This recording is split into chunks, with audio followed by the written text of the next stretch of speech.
ગુજરાત સરકાર ભણશે ગુજરાતના દાવા તો ઘણા કરે છે, પરંતુ હકીકત આનાથી બિલકુલ વિપરીત છે.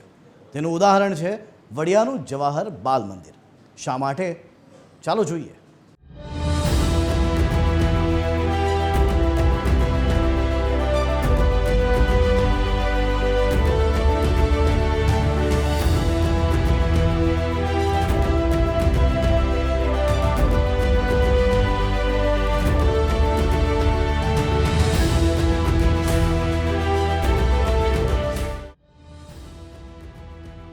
ખખડધજ બિલ્ડિંગ, આસપાસ ગંદકીનું સામ્રાજ્ય, સતત તોડાતું જોખમ. આ છે અમરેલીના વડિયામાં આવેલું જવાહર બાલ મંદિર. વડિયાના હાટ સમાન સુરગપુરા વિસ્તારમાં તંત્રના પાપે એક મોટી હોનારતની પૂર્વ ભૂમિકા તૈયાર થઈ રહી છે. સુરગપુરા અતિ વ્યસ્ત વિસ્તાર છે. અહીંયા માસૂમ ભૂલકા શિક્ષણના પાઠ ભણવા આવે છે, પણ આ માસૂમોના માથે સતત મોત ભમી રહ્યું છે. અહીં આવેલી 2 આંગણવાડીઓ જર્જરિત બની ચૂકી છે અને મોતની ઇમારત બની ગઈ છે. ગમે ત્યારે આ બિલ્ડિંગ ધરાશાયી થાય તેવી સંભાવના છે અને તેને કારણે સ્થાનિકો અને વાલીઓમાં છે ભારે રોષ.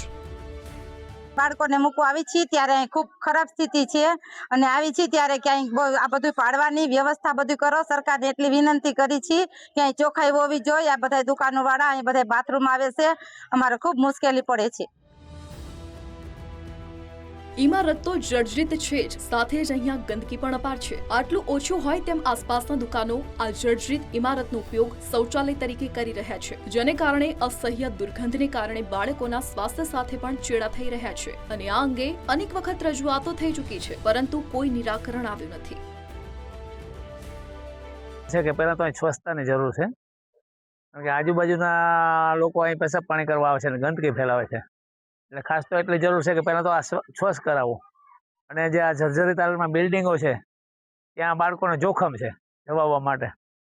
એટલે એ સરકારને એનો અનુરોધ કરીએ કે વહેલી તકે એ પૂરું કરે અને ચોખ્ખાઈ રાખે. ખાસ આંગણવાડી છે એ અમારા ગ્રામ પંચાયતની અંદર આવે છે. જે બાજુનું જે બિલ્ડિંગ છે બાલ મંદિર છે જિલ્લા પંચાયતમાં આવે છે.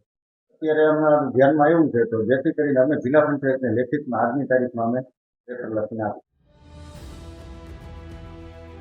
મોતના જવાહર બાલ મંદિરને લઈને સ્થાનિકોથી માંડીને ગ્રામજનો અને સરપંચની એક જ માંગ છે કે આ ઇમારતને તાત્કાલિક તોડી પાડી નવું બિલ્ડિંગ બનાવવામાં આવે, જેથી બાળકો અને વાલીઓ સુરક્ષિત રહી શકે.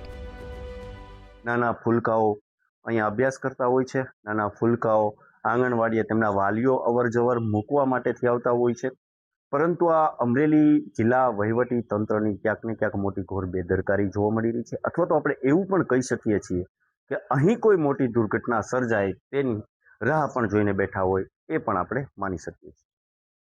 પરેશ પરમાર, TV13 ગુજરાતી, અમરેલી.